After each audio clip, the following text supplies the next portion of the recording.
Amazing facts, ஆச்சரியமான உண்மைகள் ஊழியங்கள் மூலமாக நடைபெறும் தானியேல் மற்றும் வெளிப்படுத்தலின் தீர்க்க தரிசனங்கள் தொடர் வேதபாட கூட்டங்களுக்கு உங்களை இயேசுவின் நாமத்தில் அன்போடு வாழ்த்தி நான் வரவேற்கின்றேன். இந்த நாளின் இலவச பிரதிக்கான அறிமுகத்தை உங்களுக்கு நான் செய்ய விரும்புகிறேன்.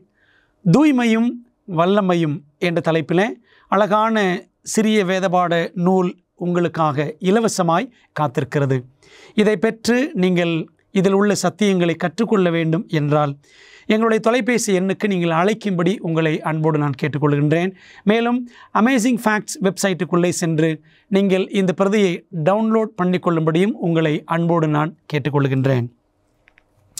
பிரியமானவர்களே, இந்த நாளின் தலைப்பு என்னவென்றால் தூய்மையும் வல்லமையும் என்ற தலைப்பிலே நாம் பாடத்தை கற்றுக்கொள்ள இருக்கிறோம். ஜெபத்தோடு நாம் ஆரம்பிக்கலாமா? பரிசுத்தமுள்ள பிதாவே, இந்த அருமையான நேரத்திற்காக உமக்கு நன்றி சொல்கிறோம். எங்களுக்கு அருமையான தீர்க்க தரிசன பாடங்களை நீர் கற்றுக் கொடுக்கிறீர், அதற்காக ஸ்தோத்திரம். கர்த்தர் எங்கள் மீது கொண்டிருக்கிற அக்கறை, நீர் காட்டும் அன்பு எல்லாவற்றுக்காக நன்றி செலுத்துகிறோம். பரிசுத்த ஆவியினோர் தாமே பரலோகத்தின் பரிசுத்த சத்தியங்களை எங்களுக்கு நீர் கற்றுத்தர காத்திருக்கிறோம். எங்கள் கண்களை திறந்தருளும், எங்கள் இருதயங்களை திறந்தருளும். கர்த்தாவே சொல்லும், நாங்கள் கேட்கிறோம். இயேசுவின் நாமத்தில் ஜெபிக்கிறோம் நல்ல பிதாவே, ஆமென். சீரியா தேசத்தில் இருந்த ஒரு படைத்தலைவன் யார் என்றால் நாகமான். அவன் ஒரு பராக்கிரமசாலியாக நல்ல செல்வாக்கு படைத்த ஒரு மனிதனாக இருந்தவன். ஆனால் அவன் ஒரு அஞ்ஞானி, ஆண்டவரை மெய் தெய்வத்தை அறியாத ஒரு மனிதன். ஆனாலும் அவனுக்கு ஒரு பெரிய சரீர பிரச்சனை இருந்தது. அது என்ன பிரச்சனை என்றால் அவனுடைய சரீரத்தில் குஷ்டரோகம் இருந்தது. நாம் இந்த சம்பவத்தை 2 ராஜாக்கள் 5ஆம் அதிகாரத்தில் வாசிக்கிறோம். ஒரு பெரிய செல்வாக்கு படைத்த மனிதன், மாபெரும் படைத்தலைவன். ஆனால் அவனுக்கோ அந்த பரிதாபம், குஷ்டம் அவன் உடலிலே காணப்பட்டது. இப்படி அவன் மிகவும் தன்னுடைய நோயினாலே, குஷ்டரோகத்தினாலே அங்கலாய்த்து கொண்டிருந்த வேளையிலே அவனுக்கு அவனுடைய வீட்டிலே இருந்த இஸ்ரவேல் தேசத்தைச் சேர்ந்த ஒரு சிறு பெண், ஒரு பணிப்பெண் அவன் வீட்டிலே வேலை செய்து வந்தாள். இந்த நாகமான் படையெடுத்து சென்று யுத்தம் புரிந்த ஒரு காலகட்டத்தில் ஒருவேளை இந்த சிறு பெண்ணை அவன் கைதியாக கொண்டு வந்திருக்க வேண்டும். இந்த சிறு பெண் மூலமாக நல்ல ஆலோசனை இந்த படைத்தலைவனுக்கு கிடைத்தது. அதாவது இவள் தன் எஜமானுக்கு ஒரு ஆலோசனையை கொடுக்கிறாள். அது என்ன ஆலோசனை தெரியுமா? நாம் வேதாகமத்திலேயே வாசிக்கலாம். 2 ராஜாக்கள் 5ஆம் அதிகாரம் 3ஆம் வசனம். எலிசா தீர்க்கதரிசியினிடத்தில் போவாரானால் நலமாயிருக்கும், அவர் இவனுடைய குஷ்டரோகத்தை நீக்கி விடுவார் என்று அந்த சிறு பெண் நாகமானின் மனைவியினிடத்தில், நாச்சியாரிடத்தில் தெரியப்படுத்தினாள் என்று வேதாகமத்தில் வாசிக்கிறோம். நாச்சியார் என்றால் ஒரு மாபெரும் மனிதனுடைய மனைவியைத்தான் நாச்சியார் என்று சொல்லுவார்கள். அன்பான தேவ பிள்ளைகளே, இப்படி தன் மனைவியின் மூலமாக வந்த இந்த ஆலோசனையை எஜமான் நாகமான் ஏற்றுக்கொள்ளுகிறான். இந்த செய்தியை கேள்விப்பட்ட நாகமான் அந்த சிறுமி சொன்னாலே, இஸ்ரவேலிலே சமாரியாவுக்கு சென்று அங்கே எலிசா தீர்க்கதரிசியை பார்த்தால் அவர் எனக்கு சுகம் கொடுப்பார். நான் அவரை போய் பார்க்கும் பொழுது அவர் என்னை அன்போடு வரவேற்று எனக்கு மரியாதை செய்து என் நோயை அவர் கண்ணார நேருக்கு நேராக பார்த்து என்னை தொட்டு சுகமாக்குவார் என்று அவன் நினைத்தான். ஆனால் நாகமான் நினைத்தபடி எலிசா தன் வீட்டை விட்டு வெளியே வரவில்லை. நாகமானுடைய பிரச்சனை என்ன என்பதை நேரிலே பார்க்கவில்லை எலிசா. மாறாக எலிசா ஒரு வேலைக்காரனை அனுப்பி நாகமானிடத்தில் என்ன செய்ய வேண்டும் என்று சொன்னார். என்ன சொன்னார் தெரியுமா? எலிசா தன் வேலைக்காரன் மூலமாக நாகமானிடத்தில் வேதம் சொல்லுகிறது. 2 ராஜாக்கள் 5ஆம் அதிகாரம் 10ஆம் வசனம். நீ போய் யோர்தானில் 7 தரம் ஸ்நானம் பண்ணு, அப்பொழுது உன் மாம்சம் மாறி நீ சுத்தமாவாய் என்ற ஒரு சிகிச்சை முறையை எலிசா தன் வேலைக்காரன் மூலமாக நாகமானுக்கு தெரியப்படுத்தினார். ஆனால் நமக்கு கதை தெரியும். இந்த நாகமானுக்கு கோபம் உண்டாகிவிட்டது. நான் எவ்வளவு பெரிய படைத்தலைவன், இந்த எலிசா என்னை நேரிலே வந்து சந்திப்பார் என்று நினைத்தேன். ஆனால் ஒரு வேலைக்காரனை அனுப்பி என்னை இப்படி செய்ய சொல்லுகிறாரே, யோர்தானிலே போய் 7 தரம் நீ ஸ்நானம் பண்ணு என்று சொல்லுகிறாரே என்று அவன் கோபம் கொண்டவனாக திரும்பி செல்ல எத்தனித்தான். வேதம் சொல்லுகிறது, நாகமானின் படை வீரர்களில் ஒருவன் நாகமானை பார்த்து, ஐயா, உங்களிடத்தில் தீர்க்கதரிசி ஒரு பெரிய காரியத்தை சொல்லியிருந்தால் நீர் செய்திருப்பீர் அல்லவா? ஆனால் ஒரு சின்ன காரியத்தை செய்ய சொன்னதனால் நீர் ஏன் செய்யாமல் போகிறீர்? அதையும் செய்து பாருமே, உமக்கு சுகம் உண்டாக கூடும் என்று அந்த வேலைக்காரன் சொன்ன உடனே நாகமானுக்கு புத்தி வந்தது. அவன் என்ன செய்கிறான்?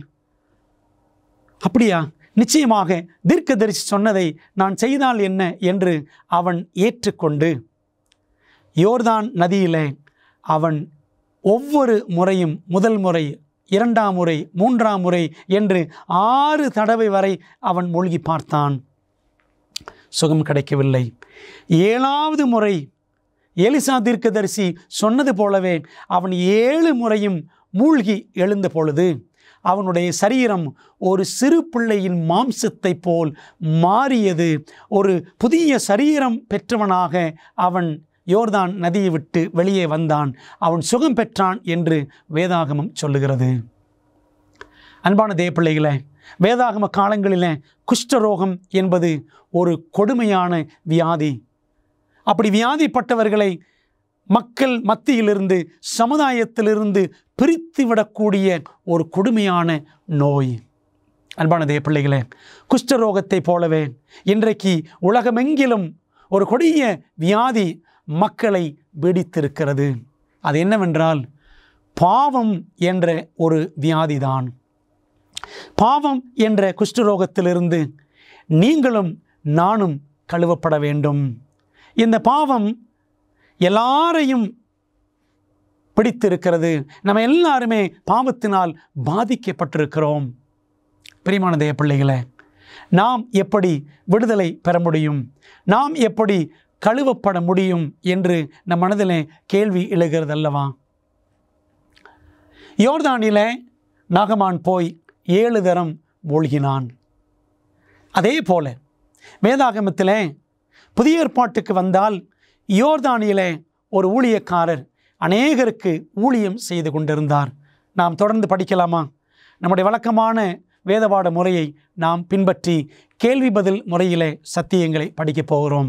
எந்த புதிய ஏற்பாட்டின் தீர்க்கதரிசி யோர்தான் நதியிலே ஜனங்களை கழுவினான்?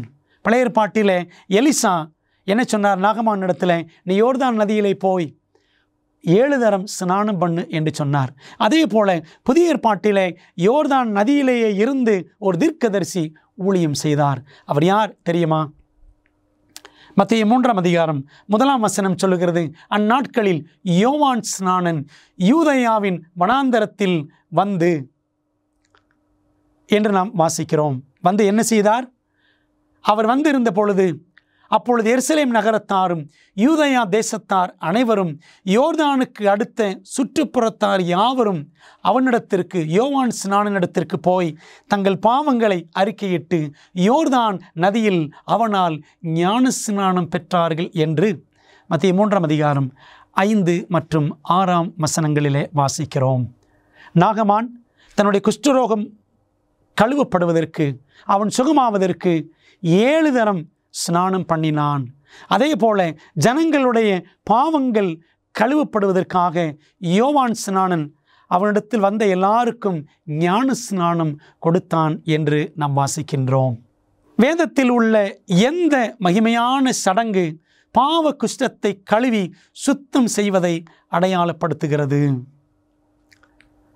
வேதாமத்தில் பாருங்கள், அப்போஸ்தலர் 22ஆம் அதிகாரம் 16ஆம் வசனம், நீ எழுந்து கர்த்தருடைய நாமத்தை தொழுது கொண்டு ஞான ஸ்நானம் பெற்று உன் பாவங்கள் போக கழுவப்படு என்று பவுலுக்கு சொல்லப்பட்டது. அன்பான தேவ பிள்ளைகளே, நம்ம எல்லாரும் பாவம் என்ற குஷ்டரோகத்தினால் நம்ம எல்லாரும் பீடிக்கப்பட்டிருக்கிறோம். எப்படி சுகமடைவது?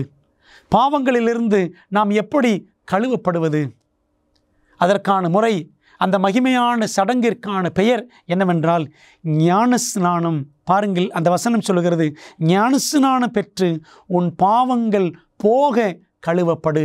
இயேசுவை விசுவாசிக்க வேண்டும், ஞானஸ்நானம் பெற வேண்டும், நம்முடைய பாவங்கள் கழுவப்படும்.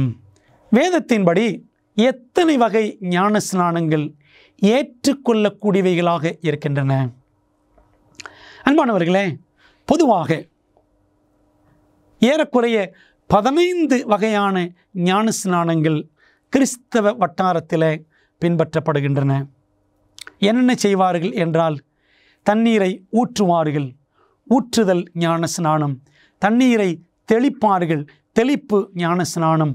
குழந்தைக்கு ஞானஸ்நானம் கொடுப்பார்கள், குழந்தை ஞானஸ்நானம். எண்ணெயை ஊற்றுவார்கள். அதுபோல தொலைபேசி வழியாக அழைத்து உங்களுக்கு ஞானஸ்நானம் கொடுக்கிறோம் என்று சொல்லுவார்கள். இப்படி ஏறக்குறைய 15 வகையான ஞானஸ்நானங்கள் இருக்கின்றன.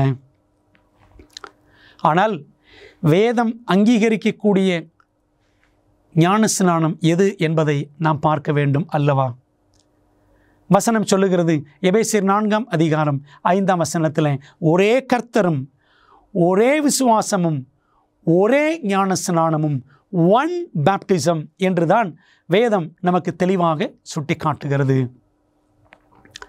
ஞானஸ்நானம் என்றால் என்ன? பிரியமானவர்களே, கிரேக்க பாஷையில் பேப்டைசோ என்ற சொல்லுக்கு நீரில் மூழ்கி அல்லது அமிழ்ந்து, அதாவது தண்ணீரில் மூழ்கச் செய்வது என்ற அர்த்தத்தை உடைய கிரேக்க வார்த்தை தான் பேப்டைசோ. ஆங்கிலத்தில் டு இம்மர்ஸ் என்று சொல்வார்கள். தண்ணீரிலே மூழ்குதல் என்று அந்த வார்த்தைக்கான பொருள். பிரியமான தேவ பிள்ளைகளே, ஆகவே வேதம் காட்டக்கூடிய ஒரே ஞானஸ்நானம் தண்ணீரிலே மூழ்கி ஞானஸ்நானம் பெறுவதைத்தான் நாம் வேதாகமத்திலே பார்க்கிறோம். ஞானஸ்நானம் என்ற வார்த்தையை தமிழிலே பார்த்தால் நாம் அதை இரண்டாக பிரிக்கலாம். ஞானம் ப்ளஸ் ஸ்நானம். தேவனை குறித்த, மெய் தெய்வத்தை குறித்த ஞானம் பெற்ற பிற்பாடுதான் ஒரு நபர் ஸ்நானம் பெற வேண்டும். அதனால தான் தேவன் ஞான ஸ்நானம் என்ற வார்த்தையை நமக்கு கொடுத்திருக்கிறார். பாருங்கள், பவுல் எழுதுகிறார் கொலோசியர் 2ஆம் அதிகாரம் 12ஆம் வசனத்தில், ஞான ஸ்நானத்தில் அவரோடு கூட அடக்கம் பண்ணப்பட்டவர்களாகவும் அதிலே அவரை மரித்தோரிலிருந்து எழுப்பின தேவனுடைய செயலின் மேலுள்ள விசுவாசத்தினாலே அவரோடு கூட எழுந்தவர்களாகவும் இருக்கிறீர்கள் என்று நாம் இங்கே வாசிக்கிறோம். பிரியமானவர்களே, ஆகவே இந்த ஞான ஸ்நானம் என்பது இயேசு கிறிஸ்துவோடு கூட அடக்கம் பண்ணப்படுவதையும் அவரோடு கூட எழுந்திருப்பதையும் சுட்டி காட்டுகிற அனுபவம். நமக்கு முன்மாதிரியான இயேசு கிறிஸ்து எவ்வாறு ஞானஸ்நானம் பெற்றார்? ஞானஸ்நானம் என்பது இயேசுவோடு சம்பந்தப்படுகிற ஒரு விஷயம் என்று நாம் கொலோசியர் 2:12 சற்று முன்பாக வாசித்தோம். அப்படியானால் இயேசு கிறிஸ்து எப்படி ஞானஸ்நானம் பெற்றார் என்பதை நாம் படிக்க வேண்டும் அல்லவா? வாருங்கள், வேதம் என்ன சொல்கிறது என்று பார்க்கலாம். மார்க் 1ஆம் அதிகாரம் 9 மற்றும் 10ஆம் வசனங்கள். இயேசு கலிலேயாவில் உள்ள நாசரேத்தூரிலிருந்து வந்து யோர்தான் நதியில் யோவானால் ஞானஸ்நானம் பெற்றார். அவர் ஜலத்திலிருந்து கரையேறின உடனே வானம் திறக்கப்பட்டது என்று வாசிக்கிறோம். பாருங்கள், யோவான் ஸ்நானன் இயேசு கிறிஸ்துவுக்கு ஞானஸ்நானம் கொடுக்கிறார்.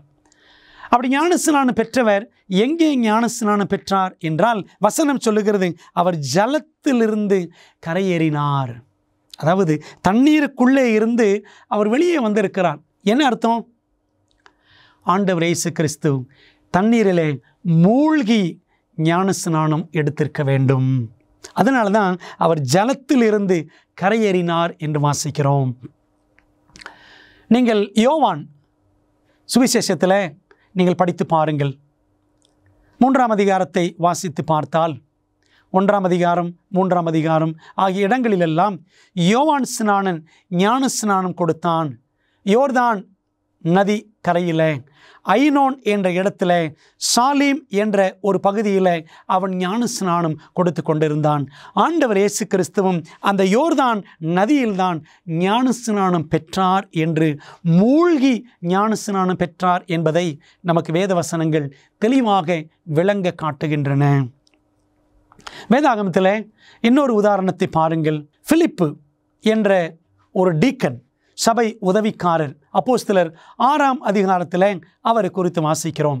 அந்த மனிதன் எத்தியோப்பிய பொருளாளருக்கு, கந்தாகே என்பவளுடைய மந்திரியாய் இருந்த ஒரு மனிதன், எத்தியோப்பியன், அவன் ஒரு பொருளாளர்.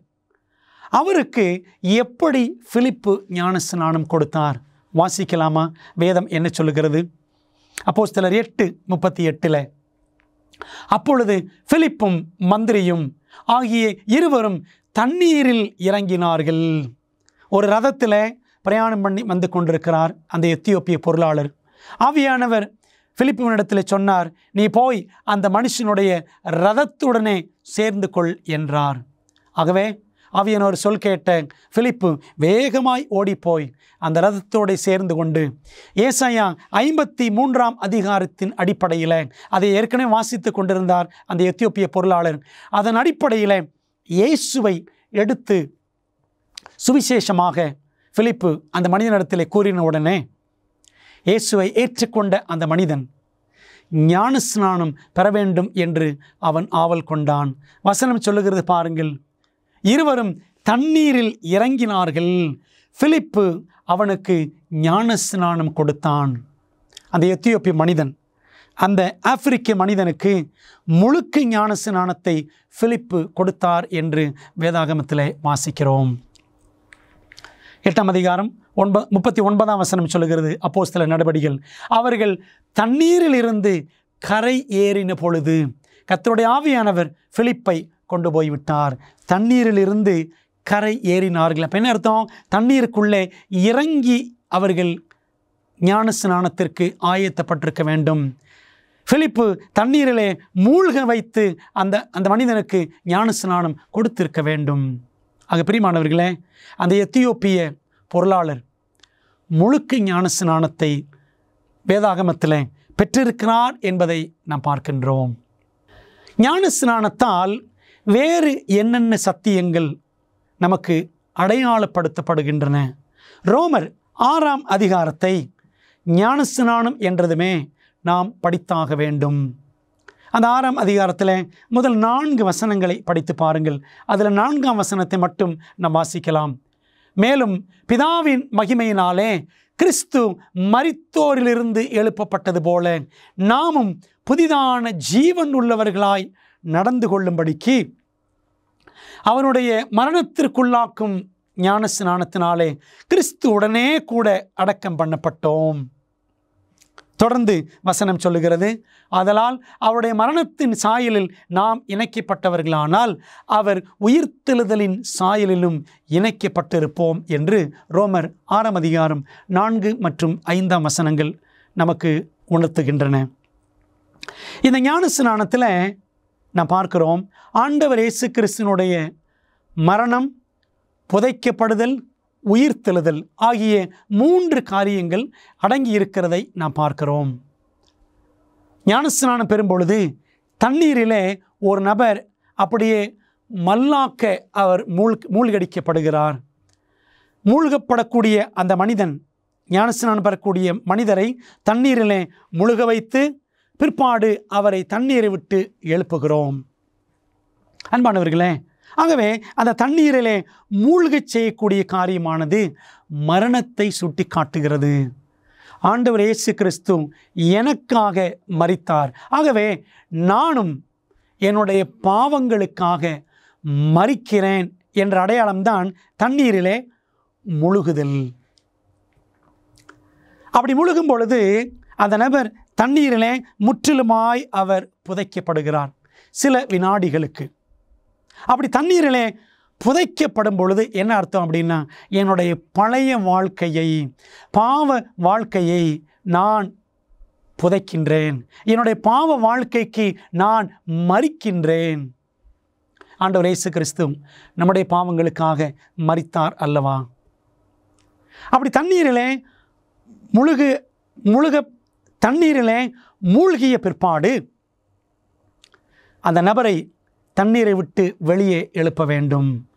ஆண்டவர் இயேசு கிறிஸ்துவும் நமக்காக மரித்து அவர் கல்லறையிலே வைக்கப்பட்டு 3ஆம் நாளிலே உயிரோடு அவர் எழுந்தார்.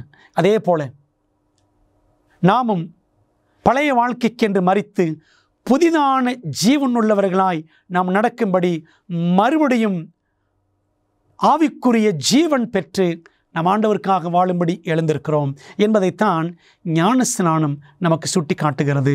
ஆகவே ஒரு நபர் ஞானஸ்நானம் பெறும் பொழுது இயேசுவின் மரணம், இயேசுவின் அடக்கம் பண்ணப்படுதல், இயேசுவின் உயிர்த்தெழுதல் ஆகிய 3 காரியங்களுமே ஞானஸ்நானத்தில் அடங்கியிருக்கிறது என்பதை அவர் புரிந்து கொள்ளுவார். ஆக பிரியமானவர்களே, ஞானஸ்நானம் என்பது ஏதோ வெறும் சடங்கு என்று மாத்திரம் நினைத்து விடக்கூடாது. ஞானஸ்நானம் எவ்வளவு முக்கியமானது வாசிக்கலாமா? மார்க்கு 16ஆம் அதிகாரம் 16ஆம் வசனத்தில் இயேசுவே சொல்லியிருக்கிறார், விசுவாசம் உள்ளவனாகி ஞானஸ்நானம் பெற்றவன் ரட்சிக்கப்படுவான், விசுவாசியாதவனோ ஆக்கினைக்குள்ளாக தீர்க்கப்படுவான். ஆண்டவர் இயேசு கிறிஸ்துவை விசுவாசித்து ஞானஸ்நானம் பெறுகிறவர்களுக்கு ரட்சிப்பு உண்டு என்று இயேசுவே சொல்லியிருக்கிறதை நாம் பார்க்கின்றோம். பிரியமான தேவ பிள்ளைகளே, மேலும் இரட்சகர் இயேசு ஞானஸ்நானம் குறித்து என்ன சொல்லியிருக்கிறார்? யோவான் 3ஆம் அதிகாரம் 5ஆம் வசனம், ஒருவன் ஜலத்தினாலும் ஆவியினாலும் பெறமாவிட்டால் தேவனுடைய ராஜ்யத்தில் பிரவேசிக்க மாட்டான் என்று மெய்யாகவே மெய்யாகவே உனக்கு சொல்லுகிறேன் என்று இயேசுவானவர் நிக்கோதேமுவிடத்திலே சொன்னார். ஆகவே ஜலத்தினாலும் தண்ணீரினாலும் பிறக்க வேண்டும், பரிசுத்த ஆவியினாலும் பிறக்க வேண்டும். இந்த ஜலம் என்பதை 2 விதமாக சொல்லலாம். தாயின் வயிற்றிலே பிறக்கும் பொழுது ஒரு குழந்தை ஜலத்திற்குள் தான் கிடக்கிறது, பனிக்குடத்தில் தான் இருக்கிறது. ஆகவே ஜலத்தினால் பிறப்பது, இதை எப்படியும் எடுத்துக்கொள்ளலாம், தண்ணீரிலே மூழ்கி எழுந்திருப்பதையும் குறிக்கும். அப்படி தாயின் வயிற்றிலே பிறக்கிறவன், தண்ணீரிலே மூழ்கி எழுகிறவன் பரிசுத்த ஆவியினாலும் அவன் ஞானஸ்நானம் பெற்றிருக்க வேண்டும். பரிசுத்த ஆவியினாலே ஒவ்வொரு நாளும் வழிநடத்தப்பட வேண்டும். பரிசுத்த ஆவியின் ஞானஸ்நானத்தை நாம் பெற்றிருக்க வேண்டும். பிரியமான தேவ பிள்ளைகளே, இந்த பரிசுத்த ஆவியின் ஞானஸ்நானம் குறித்து நாம் வருகிற வகுப்புகளிலே படிக்கப் போகின்றோம். ஆகவே ஞானஸ்நானம் என்பது அவ்வளவு முக்கியமானது. தேவனுடைய ராஜ்யத்திலே பிரவேசிக்க வேண்டும் என்று சொன்னால் நாம் ஞானஸ்நானம் பெற வேண்டும். ஏற்கனவே உங்களுக்கு சொன்னேன், ஞாபகம் இருக்கிறதா? யோவான் 3ஆம் அதிகாரம், வேதாகமத்தில் 1000வது அதிகாரம், 1000 வருட அரசாட்சியில் பரலோகத்தில் தேவனோடு நாம் வாழ வேண்டும் என்று சொன்னால், அவரோடு இருக்க வேண்டும் என்று சொன்னால், வேதாகமத்தில் 1000வது அதிகாரத்தின் அனுபவத்தை நாம் அடைந்தாக வேண்டும். அதாவது ஞானஸ்நானம் பெற வேண்டும், அதாவது நாம் மறுபிறப்பு அடைய வேண்டும் என்பதைத்தான் ஆண்டவர் இயேசு கிறிஸ்து மிக அழகாக யோவான் 3ஆம் அதிகாரத்தில் சுட்டி காட்டுகிறார். வேதாகம தீர்க்க தரிசனத்தில் வெளிப்படுத்தப்பட்டுள்ளபடி நம்முடைய மோசமான உலகத்திற்கான தேவனின் திட்டத்தை அறிய விரும்புகிறீர்களா? உங்கள் மிகப்பெரிய சவால்களுக்கு நடைமுறையான நம்பகமான தீர்வுகள் வேண்டுமா? ஊக்கமளிக்கும் மற்றும் அறிவூட்டும் ஆச்சரியமூட்டும் உண்மைகள் வேதாகம பாட வழிகாட்டிகள் 27 அழகான வரைகளை மற்றும் நேரடியான பதில்களை புரிந்து கொள்ள எளிதான வகையில் வேதத்தின் அடிப்படையில் சிறப்பான மேலான பாடங்களை வழங்குகின்றது. ஒவ்வொரு ஆய்வு வழிகாட்டியும் உங்கள் வாழ்க்கையின் மிக முக்கியமான உண்மைக்கான பொருத்தமான வேதாகம பதில்களை நோக்கி உங்களை வழிநடத்தும். நான் எப்படி ஆரோக்கியமான ஐக்கியத்தை பெறுவது? இயேசு எப்போது எப்படி மீண்டும் வருவார்?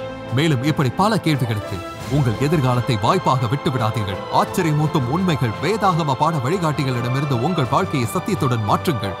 ஆங்கிலம், இந்தி, தமிழ் மற்றும் தெலுங்கு மொழிகளில் கிடைக்கிறது. காத்திருக்க வேண்டாம். bookstore.aftv.in என்ற இணையதளம் மூலம் உங்கள் முழுமையான ஆய்வு வழிகாட்டிகளை இன்றே ஆர்டர் செய்யுங்கள். பிரியமானவர்களே, வேறு எந்த ஆசீர்வதிக்கப்பட்ட சடங்கை நாம் ஞானஸ்நானத்துடன் ஒப்பிடலாம்? கலாத்தியர் 3 அதிகாரம் 27 ஏனெனில் உங்களில் கிறிஸ்துவுக்குள்ளாக ஞானஸ்நானம் பெற்றவர்கள் எத்தனை பேரோ அத்தனை பேரும் கிறிஸ்துவை தரித்து கொண்டீர்களே என்று பவுல் எழுதுகிறார். பிரியமானவர்களே, ஞானஸ்நானம் என்பது கிறிஸ்துவை தரித்து கொள்ளுகிற அனுபவம். ஆண்டவர் இயேசு கிறிஸ்து உயிர்த்தெழுந்த இரட்சகரை தரித்து கொள்ளுகிற, அவருக்காக வாழுவேன் என்று தீர்மானிக்கிற அனுபவம் தான் ஞானஸ்நானம். இன்றைக்கு அநேக திருச்சபைகளில் இயேசு கிறிஸ்துவின் உயிர்த்தெழுதலுக்கு அடையாளமாக நாங்கள் ஞாயிற்றுக்கிழமையை ஆசரிக்கிறோம் என்று சொல்கிறார்கள். அது தவறு.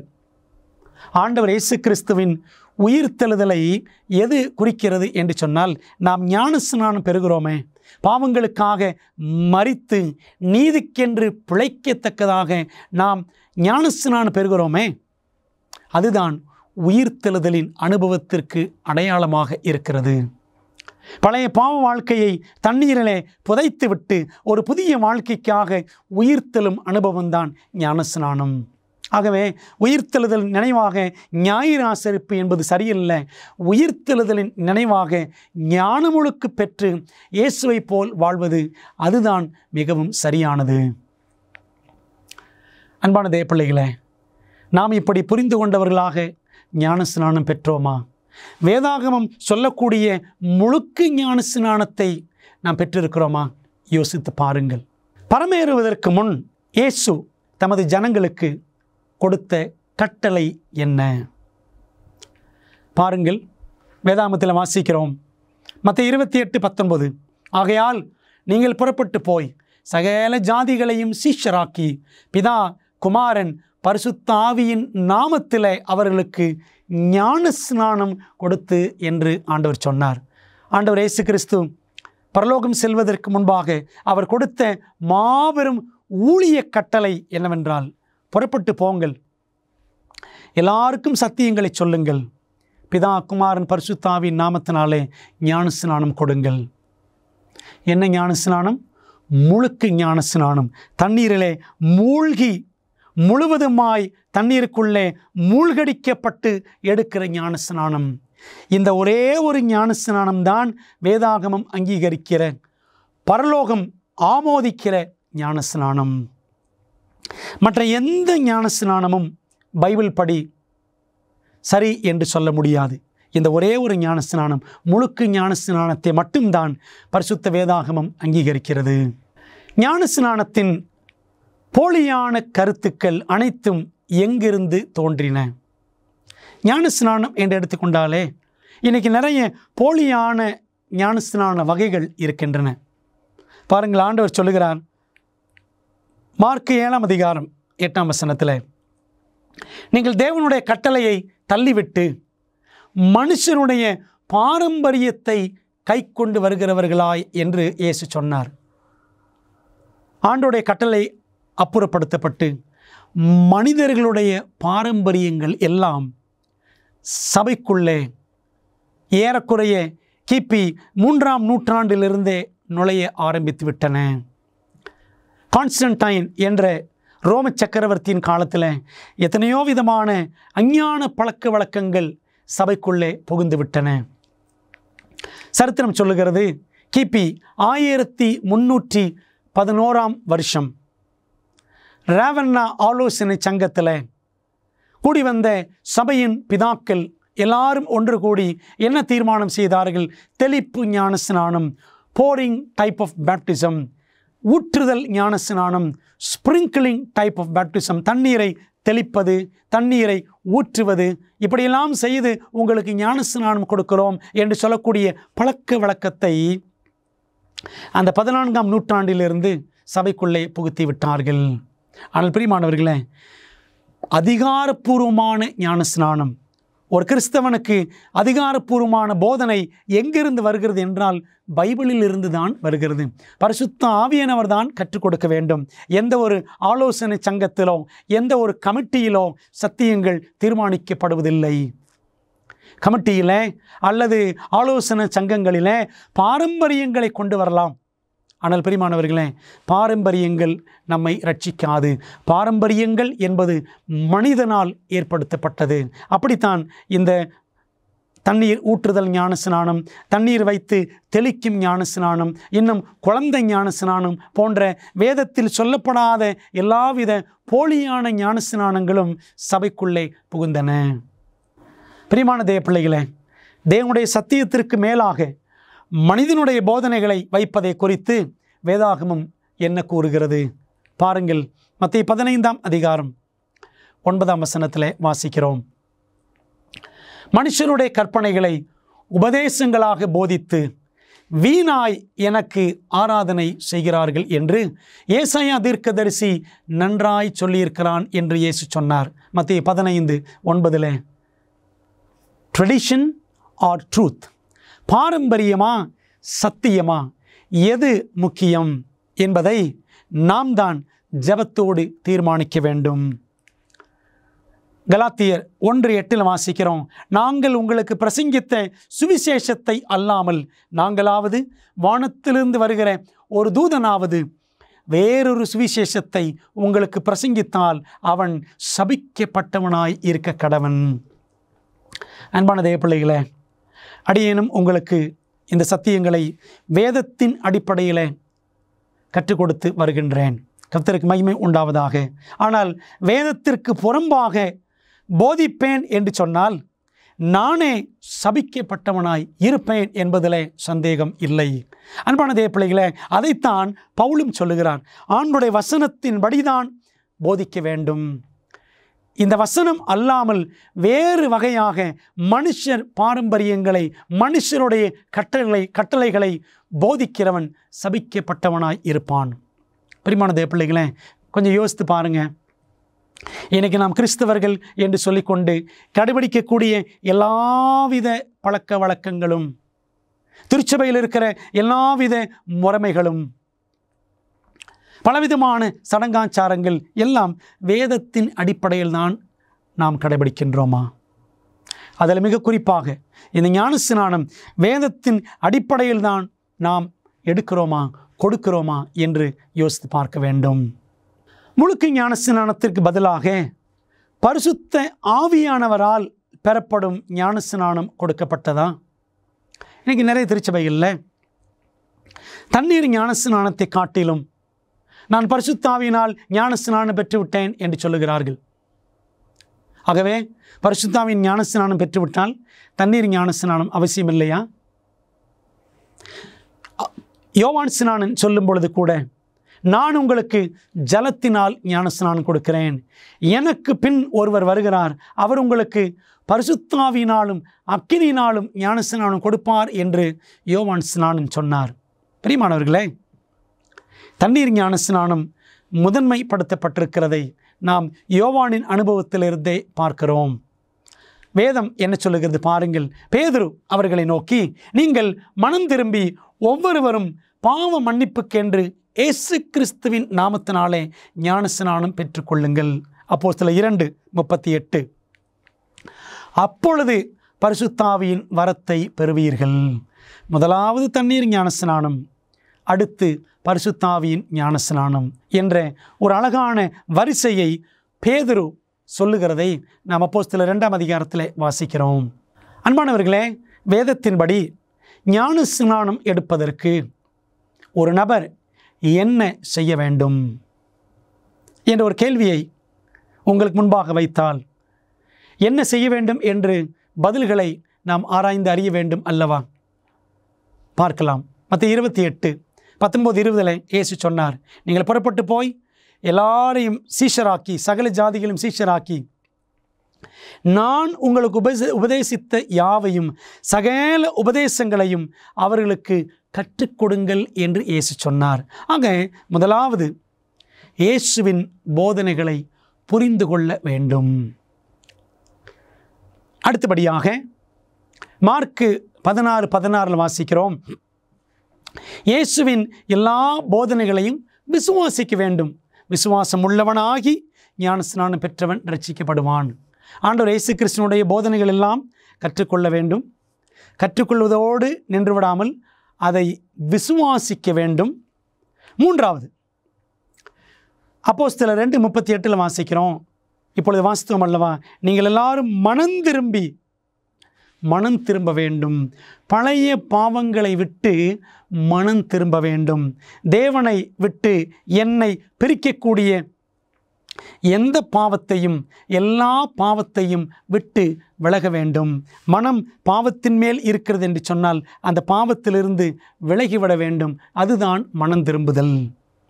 சத்தியங்களை கற்றுக்கொள்ள வேண்டும், சத்தியங்களை விசுவாசிக்க வேண்டும், பாவத்திலிருந்து மனம் திரும்ப வேண்டும். நான்காவதாக, பாவத்திலிருந்து விலகுவதற்கு நம்மை ஒப்படைக்க வேண்டும். ரோமர் 6 அதிகாரம் 5-6 வசனங்கள், லூக்கா 3:7-8 ஆகிய வசனங்கள் எல்லாம் படித்து பாருங்கள். அங்கே வாசிக்கிறோம், நம்முடைய பாவங்களை நாம் என்ன செய்ய வேண்டும்? உணர்ந்து ஒத்துக்கொண்டு நாம் விலக வேண்டும். ரோமர் 6 அதிகாரத்தில் வசனம் 6 பாருங்கள், நாம் இனி பாவத்துக்கு ஊழியம் செய்யாதபடிக்கு பாவ சரீரம் ஒளிந்து போகும் பொருட்டாக நம்முடைய பழைய மனுஷன் அவரோடு கூட சிலுவையில் அறையப்பட்டதென்று அறிந்திருக்கிறோம். இனிமேல் நான் இயேசுவுக்கு ஊழியம் செய்வேன், பாவத்திற்கு ஊழியம் செய்ய மாட்டேன் என்று நாம் நம்மை ஒப்படைக்க வேண்டும். அடுத்தபடியாக கிறிஸ்துவை சொந்த இரட்சகராக ஏற்றுக்கொண்டு மறுபிறப்பின் அனுபவத்தை நாம் பெற வேண்டும். யோவான் 3 அதிகாரம் 3 மற்றும் 5 வசனங்கள் ஏற்கனவே படித்திருக்கிறோம்.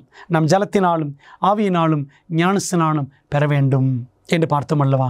ஆகவே ஞானஸ்நானம் பெறுவதற்கு இந்த படிநிலைகள் ஒவ்வொன்றையும் நாம் கடந்து வர வேண்டியது மிகவும் அவசியம். பொதுவாகவே எல்லாருக்கும் இன்னொரு கேள்வி எழும்புவது வழக்கம். ரீபேப்டிசம், மீண்டும் ஒரு முறை ஞானஸ்நானம் எடுக்கலாமா? ஏற்கனவே நான் எடுத்து விட்டேன், மறு ஞானஸ்நானம் சரியா என்று அநேகர் கேள்வி கேட்பது உண்டு. இதற்கு வேதாகமத்தில் என்ன ஆதாரம் இருக்கிறது என்றும் கேட்பார்கள். அப்போஸ்தலர் நடபடிகள் 19 அதிகாரம் 2 மற்றும் 3 வசனங்கள், பவுல் எபேசு என்ற பட்டணத்திற்கு வந்த பொழுது அங்கே 12 சீஷர்களை அவர் சந்திக்கிறார். அவர்களை பார்த்து பவுல் கேட்ட கேள்வி, நீங்கள் விசுவாசிகளான போது பரிசுத்த ஆவியை பெற்றீர்களா என்று கேட்டான். இந்த 12 பேரும் எபேசு பட்டணத்தில் இருந்து இயேசுவை ஏற்றுக்கொண்டவர்கள். நீங்கள் பரிசுத்த ஆவியை பெற்றீர்களா, நீங்கள் விசுவாசிகளான போது பரிசுத்த ஆவியை பெற்றீர்களா என்று கேட்டான். அதற்கு அவர்கள் பரிசுத்த ஆவி உண்டென்பதை நாங்கள் கேள்விப்படவே இல்லை என்றார்கள். அப்பொழுது அவன், அப்படியானால் நீங்கள் எந்த ஞானஸ்நானம் பெற்றீர்கள் என்றான். அதற்கு அவர்கள், யோவான் கொடுத்த ஞானஸ்நானம் பெற்றோம் என்றார்கள்.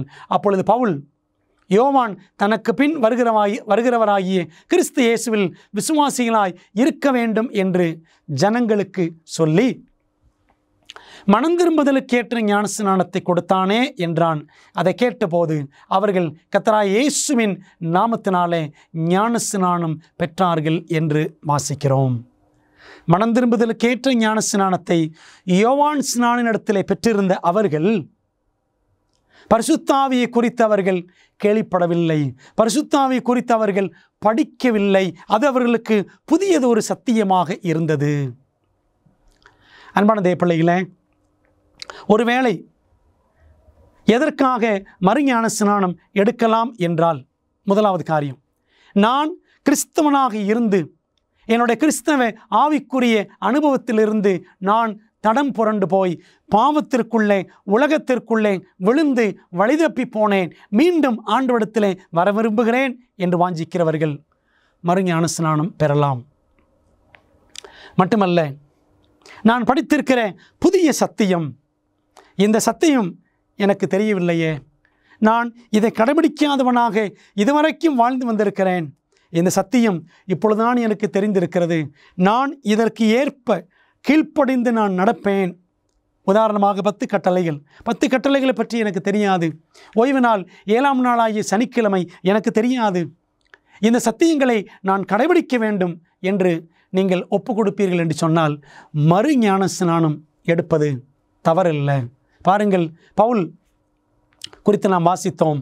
அப்போஸ்தலர் 19 அந்த 12 பேர் பரிசுத்தாவி குறித்து கேள்விப்படவே இல்லை. அந்த பரிசுத்தாவி குறித்து சத்தியத்தை பெற்ற பிற்பாடு அவர்கள் மறு ஞான ஸ்நானம் பெற்றார்கள். அன்பான தேவ பிள்ளைகளே, நமக்கு தேவன் ஒரு விசேஷித்த வெளிச்சத்தை கொடுக்கும் பொழுது, நாம் அது நிமித்தம் உணர்வு அடையும் பொழுது மறு ஞான ஸ்நானம் பெறலாம். வேதாகமம் அதை ஆமோதிக்கிறது. ஞான ஸ்நானத்திற்கும் ஒருவர் சபையின் அங்கத்தினராக சேர்வதற்கும் ஏதேனும் தொடர்பு இருக்கிறதா? வேதவசனம் சொல்லுகிறது, அப்போஸ்தலர் 2:41 அவனுடைய வார்த்தையை, பேதுருவின் வார்த்தையை சந்தோஷமாய் ஏற்றுக்கொண்டவர்கள் ஞான ஸ்நானம் பெற்றார்கள். அன்றைய தினம் ஏறக்குறைய 3000 பேர் அந்த பெந்தெகோஸ்தே நாளில் சேர்த்து கொள்ளப்பட்டார்கள். கிறிஸ்தவ சபையுடன் சேர்த்து கொள்ளப்பட்டார்கள். உண்மைதான், ஞான ஸ்நானம் ஒரு நபர் எடுக்கும் பொழுது it's an entrance into church family. திருச்சபை குடும்பத்தில் இணைவதற்கு அது ஒரு நுழைவாயிலாக இருக்கிறது. திருச்சபையில் ஒரு அங்கத்தினராக மாறுவதற்கு இந்த ஞான ஸ்நானம் ஒரு வழியாக இருக்கிறது. உண்மைதான். ஆனால் அதற்கும் அப்பாற்பட்ட மிகவும் மேலான சத்தியம் என்னவென்று சொன்னால், ஞான ஸ்நானம் பெறுகிற நபர் பரலோக குடும்பத்தில் ஒரு அங்கத்தினராக மாறுகிறார், தேவனுடைய பிள்ளையாக மாறுகிறார் என்பதுதான் மிகவும் மிகவும் முக்கியமான ஒரு செய்தி. அப்போஸ்தலர் 2:47 தேவனை துதித்து ஜனங்கள் எல்லாரிடத்திலும் தயவு பெற்றிருந்தார்கள். ரட்சிக்கப்படுகிறவர்களை கர்த்தர் அனுதினமும் சபையிலே சேர்த்து கொண்டு வந்தார். ஞானஸ்நானம் பெற்ற பிள்ளைகள் அநேகர் சபையிலே சேர்த்து கொள்ளப்பட்டே இருந்தார்கள், சேர்த்து கொள்ளப்பட்டு கொண்டே இருந்தார்கள் என்பதை நாம் அழகாக புரிந்து கொள்கிறோம். பிரியமான தேவ பிள்ளைகளே, அதனால தான் அப்போஸ்தலனாகிய பவுல் சொல்லுகிறார் கொலோசியர் 3:15 நீங்கள் ஒரே சரீரமாக அழைக்கப்பட்டீர்கள். ஞானஸ்நானம் பெறக்கூடிய எல்லாரும் கர்த்தராகிய இயேசு கிறிஸ்துவினுடைய சரீரமாகிய சபையோடு ஒன்றாக இணைக்கப்படுகிறார்கள். ஆகவே ஞானஸ்நானம் அத்தனை அவசியமானது.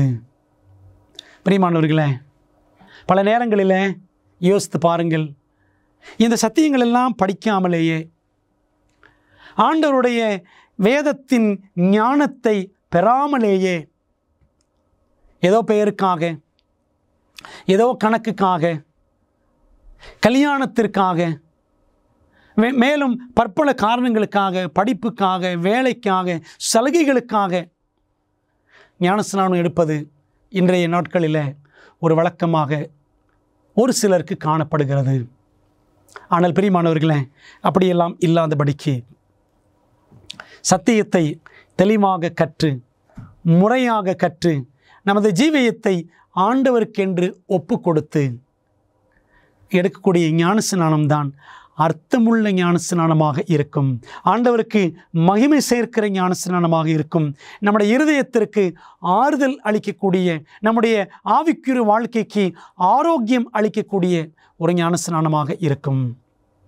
பிரியமான தேவ பிள்ளைகளே, ஒருவேளை இந்த சத்தியங்களெல்லாம் படிக்காமல் ஏனோ தானோ வென்று அரைகுறையாக ஞானஸ்நானம் எடுத்திருக்கிறீர்களா? அப்படியானால் இந்த சத்தியங்களை முழுமையாக கற்று, நான் படிக்க போகிற இந்த 24 சத்தியங்களையும் 24 வேத பாடங்களையும் நன்றாக கற்று ஞானமுழுக்கு பெறுவோம் என்று சொன்னால் நம்முடைய கிறிஸ்தவ வாழ்க்கை எவ்வளவு அர்த்தமுள்ளதாக மாறும் என்று நீங்கள் எண்ணி பாருங்கள். ஒருவேளை நான் ஞானஸ்நானத்தை மறுத்தால் நான் யாருடைய ஆலோசனையை மறுக்கிறேன்? ஞானஸ்நானம் அதெல்லாம் முக்கியமல்ல என்று நாம் நினைத்து விடக்கூடாது. பாருங்கள், லூக்கா 7ஆம் அதிகாரம் 30ஆம் வசனத்தில் பரிசேயரும் நியாய சாஸ்திரிகளுமோ அவனாலே ஞானஸ்நானம் பெறாமல் தங்களுக்கு கேடு உண்டாக தேவனுடைய ஆலோசனையை தள்ளிவிட்டார்கள் என்று லூக்கா 7:30 வாசிக்கிறோம். யோவான் ஸ்நானன் அநேகருக்கு ஞானஸ்நானம் கொடுத்தார். அவர் செய்திகளை, சத்தியங்களை சொல்லும் பொழுது வந்த யூதர்களில் அநேகர் பரிசேயர், நியாய சாஸ்திரிகள் அவங்க என்ன பண்ணாங்களா? யோவான் மூலமாக வந்த தேவனுடைய ஆலோசனையை, அவனாலே ஞானஸ்நானம் பெறாமல் தங்களுக்கு கேடு உண்டாக தேவனுடைய ஆலோசனையை தள்ளிவிட்டார்கள். பிரியமான தேவ பிள்ளைகளே, ஞானஸ்நானம் என்பது தேவனுடைய ஆலோசனை. மத்தேயு 3ஆம் அதிகாரம் 15, 16, 17 வசனங்களை படித்து பாருங்கள். இயேசு கிறிஸ்து ஞானஸ்நானம் பெறும் பொழுது அவர் ஞானஸ்நானம் பெற வந்தார். யோவான் ஸ்நானன் அந்த ஞானஸ்நானம் நான் உமக்கு கொடுப்பதா, நீர் அல்லவா எனக்கு கொடுக்க வேண்டும் என்று சொன்னார். அப்பொழுது இயேசு சொன்னாராம், இப்படி தேவனுடைய நீதியை நிறைவேற்றுவது நமக்கு ஏற்றது என்று சொன்னார். அன்பான தேவ பிள்ளைகளே, ஞானஸ்நானம் என்பது தேவனுடைய ஆலோசனை. மத்தேயு 3 வாசிக்கிறோம், ஞானஸ்நானம் என்பது தேவனுடைய நீதியை நிறைவேற்றுதல். தேவனுடைய பார்வையில் சரியானதை செய்வது, நீதி என்றால் சரியானதை செய்வது. ஞானஸ்நானம் என்பது தேவனுடைய பார்வையில் ஒரு சரியான காரியம். அன்பான தேவ பிள்ளைகளே, பரிசேயரும் நியாய சாஸ்திரிகளும் தங்களுக்கு கேடு உண்டாக அந்த ஞானஸ்நானத்தை தள்ளிவிட்டார்கள். நாம் தள்ளிவிடாதபடிக்கு எச்சரிக்கையாக இருக்க வேண்டும். இயேசு ஞானஸ்நானம் எடுத்தபோது அவருடைய பிதா என்ன கூறினார் பாருங்கள். வசனம் சொல்லுகிறது, மார்க் 1:9. அந்த நாட்களில் இயேசு கலிலேயாவில் உள்ள நாசரேத்தூரிலிருந்து வந்து யோர்தான் நதியில் யோவானால் ஞானஸ்நானம் பெற்றார். மார்க் 1:11 வாசிக்கிறோம், அன்றியும் நீர் என்னுடைய நேசகுமாரன், உம்மில் பிரியமாயிருக்கிறேன் என்று வானத்திலிருந்து ஒரு சத்தம் உண்டாயிற்று. ஆண்டவர் இயேசு கிறிஸ்து ஞானஸ்நானம் எடுத்த பொழுது, இவர் என்னுடைய நேசகுமாரன், இவரில் பிரியமாயிருக்கிறேன், இவருக்கு செவி கொடுங்கள் என்ற திவ்ய சத்தம், பிதாவின் சத்தம் வானத்திலிருந்து துணித்தது. ஆவியானவரும் புறாவின் ரூபத்தில் இயேசு கிறிஸ்துவின் மேல் இறங்கினார். பிரியமான தேவ பிள்ளைகளே, ஞானஸ்நானம் நாமும் பெறும் பொழுது எப்படி கிறிஸ்து பிதாவுக்கு பிரியமான குமாரன் என்று அங்கீகரிக்கப்பட்டாரோ, நாமும் ஞானஸ்நானம் பெறும் பொழுது தேவனுடைய பிள்ளைகள், தேவனுடைய குமாரன், தேவனுடைய குமாரத்தி என்று பரலோகத்தால் நாம் அங்கீகரிக்கப்படுகிறோம். ஒருவேளை நமக்கு அந்த சத்தம் கேட்காமல் போகலாம், ஆனால் அந்த சத்தம் நம்முடைய இருதயத்தில் ஆவியானவர் மூலமாக நிச்சயமாக துணிக்கும். அப்படியானால் அன்பான தேவனுடைய பிள்ளைகளே, நாம் ஞானஸ்நானத்தை அலட்சியப்படுத்தி விடாமல், நான் சத்தியங்களை படித்து ஞானஸ்நானம் பெறுவேன் என்ற லட்சியத்தை எடுத்துக்கொண்டு வேதம் காட்டுகிற ஒரே ஞானஸ்நானம், முழுக்க ஞானஸ்நானத்தை பெற்றுக்கொள்ள நீங்கள் ஆயத்தப்படும்படி நான் உங்களை அன்புடன் இயேசு கிறிஸ்துவின் நாமத்தினாலே அழைக்கின்றேன். அப்போஸ்தலர் 22:16 வாசிக்கிறோம், பவுலுக்கு கொடுக்கப்பட்ட அழைப்பு. அனனியா என்ற சீஷன் பவுலுக்கு கொடுத்த அழைப்பை இன்றைக்கு ஆண்டவர் உங்களுக்கும் கொடுக்கிறார். இப்பொழுது நீ தாமதிக்கிறது என்ன? நீ எழுந்து கர்த்தருடைய நாமத்தை தொழுது கொண்டு ஞானஸ்நானம் பெற்று உன் பாவங்கள் போக கழுவப்படு என்றான். பிரியமானவர்களே, ஞானஸ்நானம் பெறும்பொழுது கர்த்தருடைய நாமத்தினாலே நம்முடைய பாவங்கள் கழுவப்படுகிறது. பாவம் கழுவப்படுவதற்காக இன்றைக்கு அநேகர் கோயில்களுக்கும் குளங்களுக்கும் புண்ணிய சேத்திரங்களுக்கும் தீர்த்த ஸ்தலங்களுக்கும் போகிறார்கள். ஆனால் எங்கே போக வேண்டும்? இயேசுவிடம் போக வேண்டும். கங்கைக்கும் யமுனைக்கும் போக வேண்டிய அவசியமில்லை. கர்த்தராகிய இயேசு கிறிஸ்துவிடம் விசுவாசத்தோடு வந்தால் போதுமானது. அவருடைய இரத்தத்தினாலே அவர் நம்மை கழுவுவார். தண்ணீர் முழுக்கினாலே பரிசுத்த ஆவியானவர் கொண்டு தேவன் நம்மை பரிசுத்தப்படுத்துவார். அன்பான தேவ பிள்ளைகளே, பரிசுத்த சடங்காகிய ஞானஸ்நானத்திற்கு நீங்கள் ஆயத்தமாக விரும்புகிறீர்களா? இதனால் இவள் என்னுடைய நேசகுமாரன் அல்லது என்னுடைய நேசகுமாரத்தி, இவரில் பிரியமாயிருக்கிறேன் என்று தேவன் உங்களை பார்த்தும் கூற முடியும். ஆகவே இயேசுவானவர் நமக்கு முன்மாதிரியாக அவரே தண்ணீரில் இறங்கி முழுக்கு ஞானஸ்நானம் பெற்றார். நாமும் சத்தியங்களை கற்றவர்களாக முழுக்கு ஞானஸ்நானத்தை பிதா குமாரன் பரிசுத்தாவின் நாமத்தினாலே பெற்று தேவனுடைய பிள்ளை என்று பரலோக குடும்பத்தில் நானும் ஓர் அங்கத்தினன் என்று அறிக்கையிட்டு ஞானம் ஒழுக்கு பெற்று தேவனுக்கு மகிமையாக வாழ நம்மை ஒப்படைப்போமா? ஜெபம் செய்வோம். பரிசுத்தம் நிறைந்த நல்ல பிதாவே, இந்த நாளிலே அருமையான ஒரு சத்தியத்தை நாங்கள் படித்தோம். தூய்மையும் வல்லமையும். ஆண்டவரே, பரிசுத்த ஆவியினால் நாங்கள் சத்தியத்திலே வழிநடத்தப்பட்டு பரிசுத்தமான வாழ்க்கை வாழ்வதற்கு எங்களை ஒப்பு கொடுக்கிறோம் என்பதற்கு அடையாளமாக நாங்கள் பிதா குமாரன் பரிசுத்தாவி நாமத்தினாலே முழுக்க ஞானஸ்நானம் பெற வேண்டும். அது ஒன்றே வேதம் அங்கீகரிக்கிற ஒரே ஞானஸ்நானம் என்பதை நாங்கள் கற்றுக்கொண்டோம். தகப்பனே, ஒருவேளை நாங்கள் தவறாக ஞான ஒழுக்கு பெற்றிருந்திருப்போம். தெளிப்பு ஞானஸ்நானம், தண்ணீர் ஊற்றுதல் ஞானஸ்நானம், குழந்தை ஞானஸ்நானம் போதும் என்று நாங்கள் இருந்திருப்போம் என்று சொன்னால் எங்களை ஆண்டவர் சரியான சத்திய பாதையிலே கொண்டு வந்து, கர்த்தாவே, நாங்கள் இயேசுவை போல் ஞானமுழுக்கு பெற்று தேவனுடைய ஆலோசனையை தள்ளிவிடாமல் தேவ நீதியை நிறைவேற்ற எங்களை ஆசீர்வதியும். சத்தியத்தை கேட்ட பிள்ளைகளை பயன்படுத்தும். இவர்கள் மூலமாக சத்தியம் இன்னும் அநேகருக்கு செல்லட்டும். ஆண்டவரை சீக்கிரம் வாரும். உம்முடைய வருகைக்கு எங்களை ஆயத்தப்படுத்தும். ரட்சிக்கப்பட்ட பிள்ளைகளை உம்முடைய சபையிலே சத்தியத்திலே இயேசுவோடு அதிகமாய் கூட்டி சேர்க்க கர்த்தர் எங்களை பயன்படுத்தும். இயேசுவின் நாமத்தில் ஜெபிக்கிறோம் நல்ல பிதாவே, ஆமேன். பிரியமானவர்களே, இந்த நாளின் சத்தியத்தை நீங்கள் அவளோடு கேட்டதற்காக கர்த்தர் உங்களை ஆசீர்வதிப்பாராக. மீண்டும் அடுத்த வேதபாட கூட்டத்தில் நாம் சந்திப்போம். அநேகருக்கு இந்த சத்தியங்களை பகிர்ந்து கொள்ளுங்கள். தேவன் உங்களை ஆசீர்வதிப்பார். ஆமேன். உங்கள் வீட்டின் வசதியில் இருந்து நீங்கள் படிக்கக்கூடிய வகையில் இலவச வேதாகம பள்ளியை ஆச்சரியமூட்டும் உண்மைகள் உங்களுக்கு வழங்குகிறது என்று தெரியுமா? தேவனின் வார்த்தையை குறித்து உங்கள் ஆய்வில் உங்களுக்கு உதவ 27 அழகாக விளக்கப்பட்ட பாடங்கள் ஆங்கிலம், இந்தி, தமிழ் மற்றும் தெலுங்கு மொழிகளில் கிடைக்கிறது. இந்த இலவச வேதாகம படிப்பு பாடநெறிக்கு இன்றை பதிவு செய்ய biblestudy.aftv.in என்ற இணையதளத்தை காணுங்கள். உங்களுக்கு சந்தோஷமாக பொழுதை கழிக்க பிடிக்குமா? எனக்கு பிடிக்கும். என் அப்பா அம்மா அமேசிங் ஃபேக்ட்ஸில் இருந்து அமேசிங் அட்வென்ச்சர் சிறுவர் வேதாகம வழிகாட்டிகளை வாங்கி கொடுத்த போது எனக்கு சந்தோஷமா இருந்துச்சு. இதுல பாடத்திட்டங்கள் வண்ணமயமா இருக்கு. அதோடு அருமையான புதிர்களும் வேத வினாக்களும் இதுல நிறைய இருக்கு. வேத சத்தியத்தால் நிறைஞ்சிருக்கு. மற்றும் பிள்ளைகளுக்கான 10 அற்புதமான சாகச பயணங்களும் இதுல இருக்கு. டிராகனை கொல்வது, ஒரே லைஃப் போட், கடல் வழியாக பயணம், விசில் அடித்து கல்லறை வழியாக செல்வது, நான் நிறைய கத்துக்கிட்டேன்.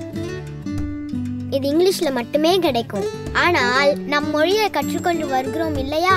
உங்கள் பிள்ளைகள் பைபிளில் இருந்து அரிய கருத்துக்களை அறிந்து கொள்ள எங்களை அல்லது SMS மூலம் உங்கள் செட்டை இன்றே ஆர்டர் செய்யுங்கள்.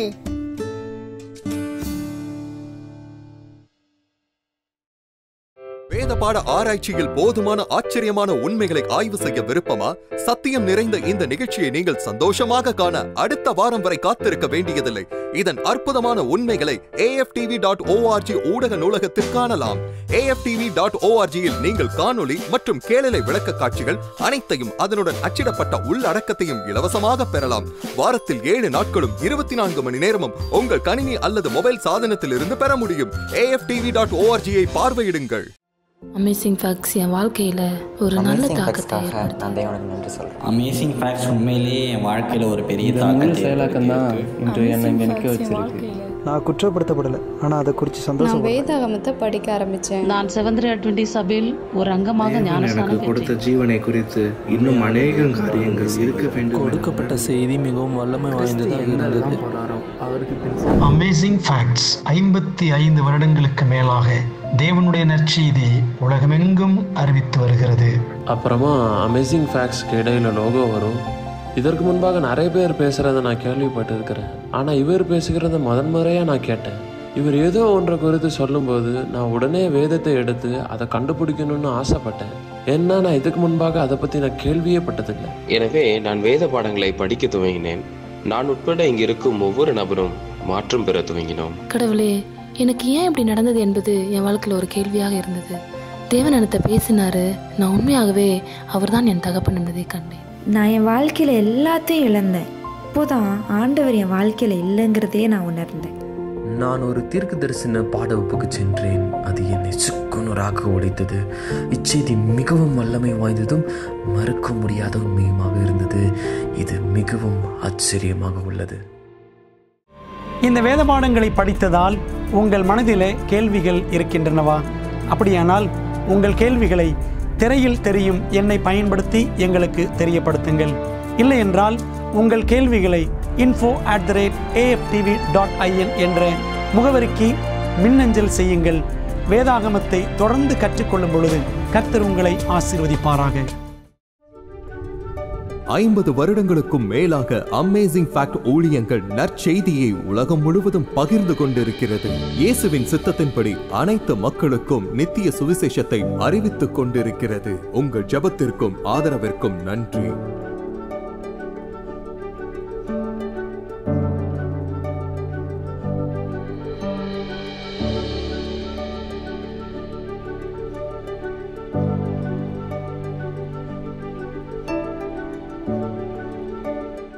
எங்கள் குழுவினரில் ஒருவர் உங்களுக்காக சிறப்பு ஜெபம் செய்ய நீங்கள் விரும்பினால் திரையில் தெரியும் எண்ணை பயன்படுத்தி எங்களை அழையுங்கள்.